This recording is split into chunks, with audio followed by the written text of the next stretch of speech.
Hello students, welcome to the online classes. My name is Nidhi Dikshit. Today we are going to start a new chapter that is known as gravitation. Okay, so far we have discussed the three chapters of the physics, and today we are going to start a new chapter that is gravitation of class 9th. So in the chapter 8 and 9, we have studied about the motion of objects and the forces, different kinds of forces. We have studied Newton's first law of motion, second law of motion, third law of motion. We have also studied that force जो रहता है, it is needed to change the speed as well as the direction of the object, right? We have also observed that when the object is dropped from a height, it falls down on the earth and it falls towards the earth. Now, various kinds of planets, as we see, they move around the sun, the moon goes around the earth rotates around the sun, and several other planets also rotates around the sun. It was a scientist named Isaac Newton. Isaac Newton could grasp that some forces are responsible for these. Now, what is the force that is responsible for the various planets to go around the sun? What kind of force is acting between sun and the planets, which forces the planets to move around the sun, and which forces the moon to go around the earth? What kind of, there must be a force which must be acting between the planets and the sun and the earth and the moon.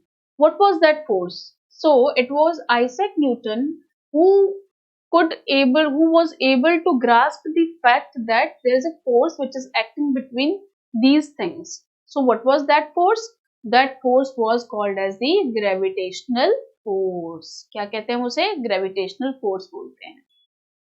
तो इस chapter के अंदर हम लोग gravitational force को पढ़ेंगे. तो gravitation के बारे में, यूनिवर्सल लॉ ऑफ ग्रेविटेशन के बारे में इस चैप्टर के अंदर हम लोग पढ़ेंगे. तो किस तरह से several kinds of objects move around the earth under its gravitational influence. Gravitational influence की वजह से कैसे कोई भी ऑब्जेक्ट जैसे कि मून है या सैटेलाइट्स हैं या इंटरनेशनल स्पेस स्टेशन है, इट गोज अराउंड द अर्थ. ठीक है. We will also study that how the weight of the body varies from place to place. Like on equator, your body weight is different, and when we move from the equator to the pole, your body weight also varies. Why some objects float on the liquids, why some of the objects sink in the liquid. We will also study about these things later in this chapter. So the first topic of this chapter is gravitation. What it is? Gravitation. Okay. So we know that moon जो रहता है, it goes around the earth. moon जो रहता है वो earth के around rotate करता है. किसी भी ऑब्जेक्ट को हम लोग जब ऊपर की तरफ फेंकते हैं, it goes towards the earth, वो नीचे अर्थ की तरफ आकर गिरता है. ठीक है. तो हम it is said that when Newton was sitting under a tree, ऐसा बोला जाता है कि जब न्यूटन जो है वो पेड़ के नीचे बैठा था, तो एक एप्पल जो है वो एप्पल ट्री के नीचे बैठा था, और सडनली जब उसके ऊपर एक एप्पल आकर गिरा, एप्पल जो है ट्री से टूटकर उसके ऊपर आकर गिरा, तो ही स्टार्टेड थिंकिंग अबाउट कि why this Apple fell down towards the earth, why the Apple didn't goes towards the sky. वो एप्पल जो है वो नीचे ही क्यों गिरा, वो ऊपर की तरफ स्काई की तरफ क्यों नहीं गया. ठीक है. तो इस तरह से उसने उसके बारे में सोचा, and he gave the concept of gravitation. It is not a true concept because before Isaac Newton, several other scientists have worked on this fact of gravitation. Newton was the one who continued their findings and he concluded their findings. Newton जो था वो scientist था जिसने उनकी findings को आगे बढ़ाया था. बहुत सारे साइंटिस्ट इसके ऊपर पहले भी काम कर चुके थे. ठीक है.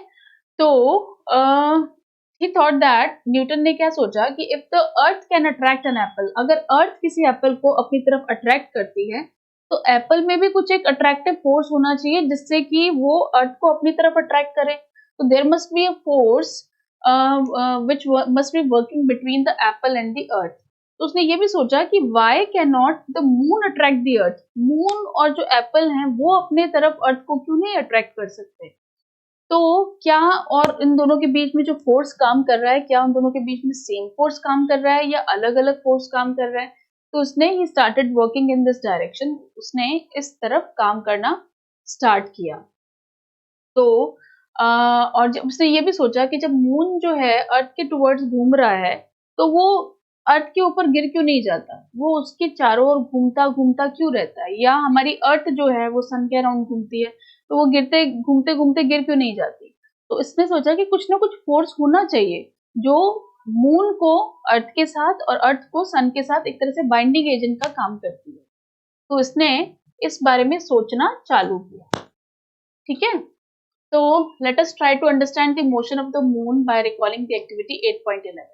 हम एक मोशन ऑफ मून को अंडरस्टैंड करते हैं। तो देखिए, एक बच्चा है, उसने क्या किया हुआ है, एक थ्रेड से एक स्टोन को बांधा हुआ है और वो उसको गोल गोल ऐसे घुमाया जा रहा है। तो गोल गोल घुमाने के बाद वो क्या करता है कि स्टोन को छोड़ देता है, वो क्या करता है, थ्रेड को छोड़ देता है या इस पूरे थ्रेड को छोड़ देता है। जिससे क्या होगा, स्टोन जो होगा पहले तो वो सर्कुलर पाथ में घूमे जा रहा है विद सर्टेन स्पीड। ठीक है, कुछ ना कुछ स्पीड से वो सर्कुलर डायरेक्शन में घूमे जा रहा है और उसकी वेलोसिटी जो है वो हर एक पॉइंट पर चेंज हो रही है। आप देखेंगे यहाँ पर इसकी वेलोसिटी, यहाँ पर इसकी वेलोसिटी कुछ और है, नेक्स्ट पॉइंट पे कुछ और हो जाएगी, नेक्स्ट पॉइंट पे कुछ और, इसकी डायरेक्शन भी जो है वो चेंज हो रही है। जैसे मान लीजिए अभी इसकी ये डायरेक्शन है, इसमें ये डायरेक्शन है, इसमें ये डायरेक्शन, इसमें ये डायरेक्शन, मतलब उसकी डायरेक्शन जो है वो हर एक पॉइंट पर चेंज हो रही है, उसकी वेलोसिटी भी चेंज हो रही है हर एक पॉइंट पर। ठीक है, और तो इस तरह से ये क्या है, ये एक चेंज इन वेलोसिटी। तो हम इसको क्या कह सकते हैं कि जब वेलोसिटी कंटिन्यूसली चेंज हो रही है तो हम उसको क्या बोलते हैं, वो मोशन कैसा है, एक्सेलरेटेड मोशन है। कैसा मोशन है, एक्सेलरेटेड मोशन है, क्योंकि उसके अंदर हम एक्सेलरेशन को किस तरह से डिफाइन करते हैं, rate of change of velocity. क्या बोलते हैं, rate of change of velocity. ये चेंज ऑफ वेलोसिटी है विद रिस्पेक्ट टू टाइम, इसको हम बोलते हैं एक्सेलरेशन। और यहाँ पर भी क्या हो रहा है, यहाँ पर भी यही बात हो रही है कि वेलोसिटी जो है हर एक पॉइंट पर चेंज हो रही है, यानी कि वेलोसिटी में चेंज है टाइम के साथ। तो ये भी एक कैसा मोशन है, एक्सेलरेटेड मोशन होता है। ठीक है, तो जब कोई ऑब्जेक्ट सर्कुलर पाथ में मूव कर रहा होता है तो हम क्या कहते हैं कि वो ऑब्जेक्ट क्या है, एक्सेलरेटेड मोशन में है। तो ये जो फोर्स है that causes this acceleration and keeps the body moving along the circular path is acting towards the centre. तो ये जो फोर्स है जो कि इस बॉडी को फोर्स कर रहा है इस डायरेक्शन में मूव करने के लिए और कंटिन्यूड एक्सेलरेशन के लिए, तो ये जो फोर्स होता है ना, ये कहाँ लग रहा होता है, ये लग रहा होता है टुवर्ड्स सेंटर। कहाँ लग रहा होता है, ये सारा फोर्स कहाँ लग रहा होता है, टुवर्ड्स सेंटर, जो कि इसको सर्कुलर पाथ में मूव करने में हेल्प करता है। तो इस फोर्स को हम क्या बोलते हैं, this force which is acting towards the centre, ऐसे फोर्स को हम क्या बोलते हैं, सेंट्रीपिटल फोर्स। इस सेंट्रीपिटल का मतलब क्या होता है, सेंट्री का मतलब होता है सेंटर एंड पीटल का मतलब होता है सीकिंग। तो सेंटर सीकिंग फोर्स, यानी कि वो फोर्स जो टुवर्ड्स सेंटर लग रहा है उसको हम क्या बोलते हैं, सेंटर सीकिंग फोर्स, या इसे हम बोल देते हैं सेंट्रीपिटल फोर्स। ओके, अगर ये फोर्स नहीं होगा, in the absence of this force, जो स्टोन होगा वो जैसे ही हम इसको छोड़ेंगे तो क्या करेगा, स्टोन जो है वो सीधे पाथ में जाकर गिरेगा, बिल्कुल सीधा जाके, जैसे आप अभी गोल गोल पत्थर को घुमा रहे हैं, जैसे आपने उसको रिलीज किया वो उसी डायरेक्शन में सीधा सीधा जाएगा। तो स्ट्रेट लाइन, तो वो स्टोन कहाँ पर गिरेगा, आपको ये हमेशा याद रखना है, the stone will fall in the straight line. कहाँ, straight line which will be tangent to the circle. ये एक टेंजेंट है, तो आपने मान लीजिए कि इस पॉइंट पर स्टोन को रिलीज किया तो वो कहाँ जाएगा, ऐसे जाएगा। द स्ट्रेट लाइन, ये एक स्ट्रेट लाइन है which is tangent to the circle, ये टेंजेंट है। ठीक है, straight line tangent to a circle, ऐसी डायरेक्शन में आके गिरेगा ऑफ द सर्कुलर पाथ। ठीक है, तो इस तरह से हमने सेंट्रीपिटल फोर्स को पढ़ा। तो टेंजेंट क्या होता है, तो टेंजेंट अगर आप पढ़ना चाहें तो टेंजेंट क्या होता है, स्ट्रेट लाइन, एक स्ट्रेट लाइन जो कि किसी सर्कल पर सिर्फ एक और सिर्फ एक पॉइंट पर मिलती है, उसको हम क्या बोलते हैं, टेंजेंट टू द सर्कल। तो ये टेंजेंट टू द सर्कल है, यहीं पर हम लोगों ने स्टोन को रिलीज किया था, तो ये एक टेंजेंट है, इससे ये स्ट्रेट लाइन हम लोगों ने ड्रॉ की। तो ये स्ट्रेट लाइन जो है वो इस पूरे सर्कल पर सिर्फ एक पॉइंट पर मिल रही है, इसीलिए हम इसको बोलते हैं टेंजेंट टू द सर्कल। ठीक है, तो एबीसी टेंजेंट है और ये टेंजेंट कहाँ पर मिल रहा है, बी पॉइंट पर मिल रहा है इस सर्कल, इसको हम बोल देते हैं टेंजेंट टू अ सर्कल। ठीक है। अब जो the motion of the moon around the अर्थ, जो मून का जो मोशन है जो कि अर्थ के अराउंड चल रहा है, that is also a kind of centripetal force. ठीक है, कैसा है? सेंट्रीपिटल फोर्स, यानी कि टुवर्ड सेंटर लग रहा है। वो मून इस तरह से रोटेट कर रहा है और अर्थ क्या है? हमारी सेंटर में है। तो मून और अर्थ के बीच में जो फोर्स लग रहा है उसको हम क्या बोलते हैं? Centripetal force. सिमिलरली हमारी अर्थ जो है वो सन के अराउंड रोटेट कर रही है, तो सन के टुवर्ड्स, यानी कि सन के सेंटर के टुवर्ड्स जो फोर्स लग रहा है, अर्थ और सन के बीच में जो फोर्स लग रहा है वो भी कौन सा फोर्स है? Centripetal force. ठीक है, तो अगर ऐसा फोर्स नहीं होता, अगर ये सेंट्रीपिटल फोर्स नहीं होता, तो मून जो है वो कभी भी हमारे अर्थ के अराउंड नहीं घूमता। क्या? मून, अगर मून और अर्थ के बीच में ये सेंट्रीपिटल फोर्स नहीं होता जो कि टुवर्ड सेंटर लग रहा है, अगर ये फोर्स नहीं होता तो मून कभी भी हमारे अराउंड इस तरह से सर्कुलर ऑर्बिट में नहीं घूमता। वो क्या चलता? सीधा सीधा चलता। ठीक है, सीधा सीधा। ठीक है, इट इज सीन दैट, तो ये कॉन्सेप्ट आपको समझ में आ गया होगा, I hope. Sorry. Then it is seen that falling apple is attracted towards the earth. हमने देखा है कि जब हम एप्पल को नीचे गिराते हैं तो apple gets attracted towards the earth, वो अर्थ के टुवर्ड्स अट्रैक्ट होता है। क्या एप्पल अर्थ को अट्रैक्ट नहीं करता होगा? अब हम ये पढ़ेंगे। ठीक है, या हम क्या नहीं देखते हैं? So we do not see the earth moving towards an apple. अगर हम कहते हैं कि जैसे कि जो अर्थ है वो एप्पल को अपनी तरफ अट्रैक्ट करती है, ठीक है, तो हम देखते हैं कि एप्पल जो है वो अर्थ के टुवर्ड्स मूव कर रहा है। तो अगर एक फोर्स है जो कि एप्पल और अर्थ के बीच में हो रहा है, तो अर्थ को भी एप्पल के टुवर्ड्स मूव करना चाहिए। बट क्या आप अर्थ को एप्पल के टुवर्ड्स मूव करते हुए देखते हैं? ऐसा नहीं होता है। ठीक है, तो ऐसा क्यों नहीं होता है, अब हम ये पढ़ेंगे। तो अर्थ तो एप्पल को अट्रैक्ट कर रही है लेकिन एप्पल अर्थ को अट्रैक्ट नहीं कर पा रहा है, ऐसा क्यों नहीं होता है? तो हमें पता है कि थर्ड लॉ ऑफ मोशन के according, third law of motion क्या कहता था कि every action has an equal and opposite reaction. तो एप्पल जो है, अर्थ जो है एप्पल को अपनी तरफ अट्रैक्ट करती है, तो एप्पल को भी उसी फोर्स से अर्थ को अपनी तरफ अट्रैक्ट करना चाहिए। But second law of motion के अकॉर्डिंग एक गिवन फोर्स जो होता है उसमें जो एक्सेलरेशन जो होता है it is inversely proportional to the mass of the object. हम क्या देखते हैं कि सेकेंड लॉ ऑफ मोशन क्या कहता था? सेकेंड लॉ ऑफ मोशन कहता था F is equals to m into a। ठीक है, और एक्सेलरेशन इस केस में अगर हम निकालें तो एक्सेलरेशन क्या हो जाएगा? F अपॉन m के बराबर हो जाएगा। किसके बराबर हो जाएगा? F अपॉन m के बराबर हो जाएगा। तो इससे हम क्या निकालते हैं कि m जो है वो a के इनवर्सली प्रोपोर्शनल है, यानी कि अगर किसी ऑब्जेक्ट का मास ज्यादा होगा तो उसका एक्सेलरेशन क्या होगा? कम होगा। उसका एक्सेलरेशन क्या होगा? कम होगा। या अगर किसी का मास कम है तो उसका एक्सेलरेशन क्या होगा?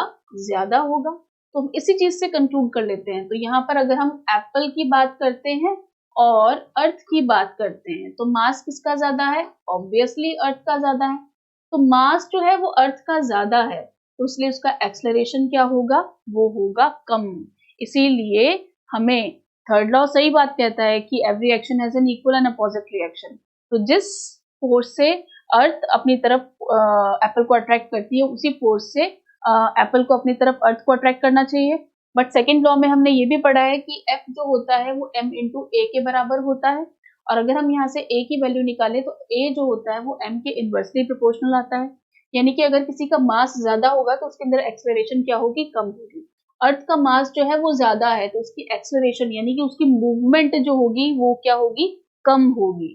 लेकिन अगर हम एप्पल की बात करते हैं, एप्पल का मास कम है लेकिन उसका एक्सेलरेशन ज्यादा है, यानी कि उसका मास तो कम है तो उसका एक्सेलरेशन क्या होगा? ज्यादा होगा, यानी कि उसके अंदर जो मूवमेंट होगी वो हमें ज्यादा देखने को मिलेगी। ठीक है ना, उसके अंदर मूवमेंट क्या होगी? ज्यादा होगी। यही रीजन है कि जब एप्पल नीचे गिरता है तो एप्पल जो है वो हमें अर्थ की टुवर्ड्स मूव करता हुआ इसलिए दिखाई देता है क्योंकि एप्पल का मास कम है। एप्पल का मास कम है इसीलिए वो अर्थ की तरफ खींचा हुआ चला जाता है क्योंकि उसका एक्सेलरेशन क्या है? ज्यादा है। लेकिन अर्थ एप्पल की टुवर्ड्स मूव नहीं करती है क्योंकि अर्थ का मास क्या है? ज्यादा है, उसका एक्सेलरेशन क्या है? कम है, अर्थ का एक्सेलरेशन बहुत कम है, जिसको आप देख भी नहीं सकते हो, जिसको आप देख भी नहीं सकते हो, ठीक है। तो इस तरह से हम इस चीज का आंसर ऐसे दे सकते हैं। The mass of an apple is negligibly small. Earth के कंपैरिजन में तो एप्पल का तो मास कुछ है ही नहीं, इसका एक्सेलरेशन क्या होगा, इसीलिए ज्यादा होगा, इसीलिए, और अर्थ का मास क्या है, ज्यादा है, इसके लिए इसकी एक्सेलरेशन को हम लोग ऑब्जर्व ही नहीं कर पाते हैं, ठीक है। तो इसीलिए अर्थ जो होती है, it doesn't move towards the Apple, and also earth doesn't move towards the moon. और अब सन और अर्थ और मून की अगर हम बात करते हैं तो हमें पता है कि फर्स्ट लॉ के अकॉर्डिंग तो क्या होना चाहिए कि every action has an equal and opposite reaction. जिस फोर्स से अर्थ अपनी तरफ मून को अट्रैक्ट कर रही है, उसी फोर्स से मून को अर्थ को अपनी तरफ अट्रैक्ट करना चाहिए, बट ऐसा नहीं होता क्योंकि मून ही अर्थ की तरफ अट्रैक्ट होता है। तो ऐसा क्यों नहीं होता? ऐसा इसलिए नहीं होता क्योंकि हम लोग सेकंड लॉ वाला जो फॉर्मूला है वो लगाएंगे कि F is equal to m into a. ये है हमारा अर्थ का मास। अर्थ का मास क्या होता है, ज्यादा होता है एज कम्पेयर टू मून। जो मून होता है वो अर्थ जो होती है वो ज्यादा भारी होती है एज कम्पेयर टू मून। तो मून का जो अर्थ का मास जो है वो क्या है, ज्यादा है, इस वजह से उसकी एक्सेलरेशन क्या होगी, कम होगी, यानी कि वो ज्यादा मूव करती हुई हमें नहीं दिखाई देगी। लेकिन अगर हम मून की बात करते हैं तो मून का मास जो है वो अर्थ के कंपैरिजन में कम है, और इसीलिए उसका एक्सेलरेशन क्या होगा, ज्यादा होगा, और वो हमें ज्यादा अच्छे से मूव करती हुई दिखाई देती है। यही रीजन है कि जो मून है, it revolves around the sun, it goes round and round around the earth, whereas moon जो अर्थ होती है वो हमें मून के अराउंड घूमती हुई नहीं दिखाई देती है। इसीलिए सोलर सिस्टम में जितने भी प्लैनेट्स हैं, it goes round and round around the sun. Okay, तो इस तरह से हम ये भी चीज कंक्लूड कर सकते हैं कि there must be a force which must be acting between the sun and the planets. Sun और प्लैनेट्स के बीच में भी एक फोर्स काम करना चाहिए। क्या काम करना चाहिए? सन और दूसरे प्लैनेट, सन, तुम्हारी अर्थ भी एक प्लैनेट है, अगर सन और अर्थ के बीच में कोई एक फोर्स है तो सन और दूसरे प्लैनेट्स के बीच में भी एक फोर्स होना चाहिए, ठीक है। तो इस तरह से हम लोग ये कंक्लूड कर सकते हैं कि not only does the earth attract an apple, सिर्फ और सिर्फ अर्थ ही अट्रैक्ट नहीं करती है एप्पल को, मून एप्पल को और मून को, but all the objects in the universe attract each other. सिर्फ और सिर्फ मून और मून और अर्थ के बीच में ही अट्रैक्शन नहीं है, या मून अर्थ और एप्पल के बीच में ही अट्रैक्शन नहीं है। कोई भी दो ऑब्जेक्ट्स जो हैं यूनिवर्स में, कुछ भी आपके अराउंड कोई भी दो ऑब्जेक्ट्स जो हैं, जो कि आपके अराउंड प्रेजेंट हैं, they attract each other. For example, this pen and I, this pen is attracting towards myself and I am got attracted towards this pen। तो हमारे दोनों के बीच में भी एक अट्रैक्टिव फोर्स है, उस फोर्स को हम क्या बोलते हैं, ग्रेविटेशनल फोर्स। क्या बोलेंगे? Gravitational force. तो आपको ये ध्यान रखना है कि ग्रेविटेशनल फोर्स क्या होता है, the force which is acting between any two objects in the universe, the force which is acting between any two objects. तो सारे के सारे ऑब्जेक्ट्स जो कि यूनिवर्स में प्रेजेंट हैं, ये स्टेटमेंट आपको याद रखनी है। Any two objects which are present in the universe attract each other, and this force of attraction which is between the objects is called the gravitational force. कोई भी दो ऑब्जेक्ट्स, मान लीजिए ये बॉल है और ये बैट है, ठीक है, they are attracting, they attract each other, और उनके बीच में जो अट्रैक्टिव फोर्स काम कर रहा है, that is known as gravitational force. उसको हम क्या बोलते हैं? ग्रेविटेशनल फोर्स, ठीक है। अब हम पढ़ेंगे इसका मैथमेटिकल डेरिवेशन। तो यूनिवर्सल लॉ ऑफ ग्रेविटेशनल, जो यूनिवर्सल लॉ ऑफ ग्रेविटेशन है वो क्या बोलता है, ये स्टेटमेंट आपको हमेशा याद रखनी है। Every object in this universe, कोई भी ऑब्जेक्ट जो कि इस यूनिवर्स में प्रेजेंट है, it attracts every other object, वो किसी भी दूसरे ऑब्जेक्ट को अपने टुवर्ड्स अट्रैक्ट करता है with a force which is directly proportional to the product of their masses and inversely proportional to the square of the distance between them. तो ये स्टेटमेंट आपको हमेशा याद रखनी है. क्या स्टेटमेंट है? Every object in this universe, कोई सा भी ऑब्जेक्ट जो कि यूनिवर्स में प्रेजेंट है, वो कोई सा भी ऑब्जेक्ट, मान लीजिए हम लोगों ने यहाँ पर माना है ऑब्जेक्ट ए, ठीक है, और हमने दूसरा माना है object B. Every object in this universe attracts every other object with a force. ये इस ऑब्जेक्ट को अट्रैक्ट कर रहा है और ये इस ऑब्जेक्ट को अट्रैक्ट कर रहा है. तो दोनों के बीच में जो अट्रैक्टिव फोर्स है उसको अगर हमें मेजर करना हो तो हम किस तरह से मेजर करेंगे? उसको हम इस तरह से मेजर करेंगे कि every object in this universe attracts every other object with a force which is, वो फोर्स क्या होता है? इन दोनों के जो मास होगा उसके प्रोडक्ट के बराबर होगा. यानी कि इसका मास मान लेते हैं हम लोग m मान लेते हैं, या इसको हम कैपिटल M मान लेते हैं, ठीक है, और इसको हम मान लेते हैं इसका मास है स्मॉल m. तो इन दोनों के बीच का जो फोर्स लग रहा होगा ना, वो इन दोनों ऑब्जेक्ट्स के जो प्रोडक्ट हैं उसके बराबर होता है, फर्स्ट थिंग. और दूसरा क्या होता है? इन दोनों के बीच में जो फोर्स लग रहा है ना, वो इनके डिस्टेंस के इनवर्सली प्रोपोर्शनल होता है. तो अगर हम इन दोनों इक्वेशंस को कंबाइन करते हैं तो हमारे पास क्या वैल्यू आती है? Force is directly proportional to the product of their masses and inversely proportional to the